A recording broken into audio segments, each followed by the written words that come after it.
Mes kalbėjome apie priekinių dantų estetinį plombavimą, o apie krūminių dantų, gal jūs, daktarė, prašom. Labai svarbu atstatyti taisyklingai krūminius dantis. Plombuojant krūminius dantis atstatoma anatominė danties struktūra, vagelės, kauburėliai, kontaktiniai taškai, natūralus anatominis aukštis. Plombavimo metu pirmiausia išvaloma senos plombos, pažeisti ėduonies dantys, pažeisti audiniai ėduonies ir sluoksniavimo būdu atstatomi kauburėliai, visas anatominis aukštis. Jeigu... Čia jūs kaip tik, daktarė, turite pavyzdžius, irgi prašom. Irgi krūminiai dantukai prieš plombavimą, kaip yra senos aptirpusios plombos ir po plombavimo. Čia prieš iš viso pajuodė kažko. Čia sidabrinės senos plombos ir po plombavimo. Atrodo, kad visai kiti dantis įstatyti. Čia irgi pažeisti karieso dantukai, senos aptirpusios plombos ir po plombavimo. Labai svarbu, kad aukštis būtų tinkamai atstatytas, taip kaip anatomiškai turėtų būti, nes dėl jo gali sužemėti sąkandis, dilti priekiniai ir šoniniai dantukai ir ilgainiui gali išsivysti sąnario patologija. Matom, kaip gražiai atkurta. Daktarė Diana, o kada negalima būtų taikyti estetinio plombavimo? Ar yra tokių atvejų? Be abejo yra. Jeigu likę nedaug danties audinių ir pažeidimas yra giliai po danteną. Taipogi, jeigu yra visiškai netinkama pažeista danties šaknis, to atlikti negalima. Tuomet siūloma kita išeitis – estetinis protezavimas. O jeigu visiškai praradote dantį, jo vietoje galima pasiūlyti implantaciją.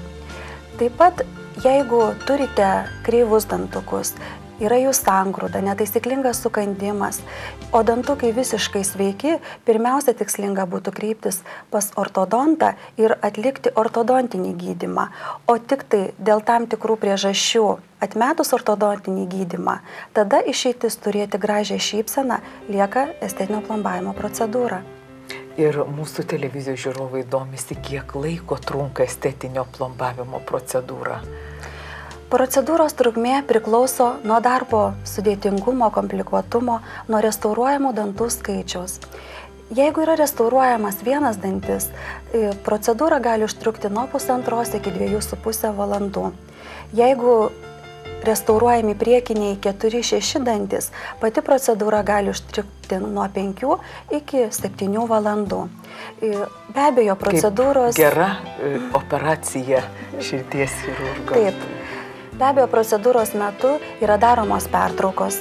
Kad laikas neprailgtų, pacientui pasiūlomi video akiniai, kad jis patogiai praleistų tą laiką kėdėje ir kuo mažiau jaustų nuovargį. Ir ne tik žmogui skauda, bet jis dar ir pramogą, filmą pasižiūri.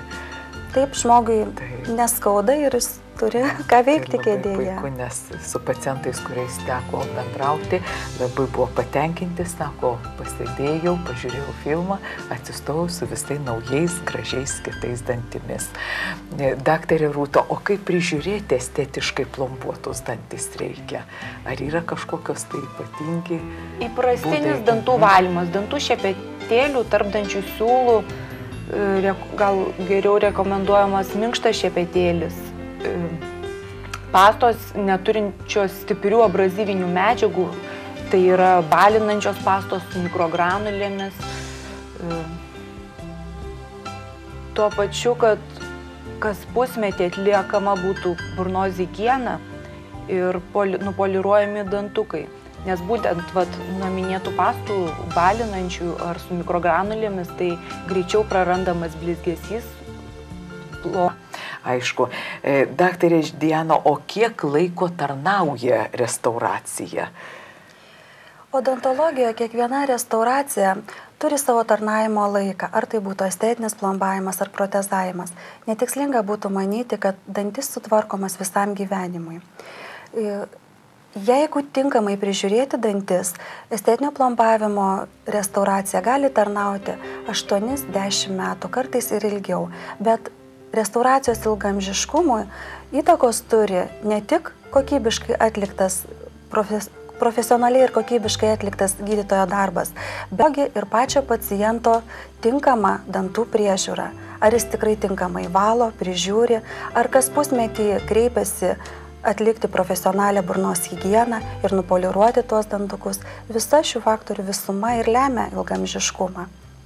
Daktarė, o nuo ko reikėtų pradėti, norint žmogui turėti gražią šypseną? Sakykime, žmogus turi sveikus dantis, bet tai jie šiek tiek kreivi, tiesiog nežino, pas ką eiti. Pirmiausia, pas ką reikia eiti. Nuo ko pradėti? Pirmiausia, reikėtų atvykti konsultacijai. Konsultacijos metu yra įvertinama dantų ir burnos ertmės būklė, sudaromas gydymo planas ir įvertinus visą situaciją, jums bus parenkamas tinkamiausias restauracijos sprendimas. Daktarė, mūsų televizijos žiūrovams, kurie tikrai nenori būti paniurę, nori plačiai, gražiai šypsotis, bet dėl nedailių dantų to padaryti negali. Koks jūsų būtų palinkėjimas mūsų televizijos žiūrovams, kurie klauso šią laidą? Jeigu jūs negalite šypsotis, prisidengiate savo šypseną arba fotografuojate pozuodami iš vienos pusės, nes kažkas jums trukdo šypsotis, nebijokite ir kreipkitės į Studio Dentis. Patyrusi komanda klinikoje suteiks jums reikiamą ir tinkamą aukštos kvalifikacijos pagalbą ir jūs tikrai turėsite šypseną, apie kurią svajojate. Taigi, ačiū, kad jūs šiandien buvote drauge su mumis, atsakėte tik į dalį mūsų dominančių klausimų. Manau, kad dar sekantį kartą tikrai turėsime apie ką pakalbėti. Ačiū labai. Mėly televizijos žiūrovai, šios dienos laidą baigiame. Ačiū, kas buvote drauge su mumis. O jums primename, kad jeigu bijote šypsotis dėl negražios šypsenos, užsukite į estetinio plombavimo kliniką Studio Dentis. Manau, problemų tikrai neliks. Tada galėsite gražiai ir plačiai šypsotis. Iki sekančių susitikimų linkiu jums linksmų rudens akimirkų. Sudie.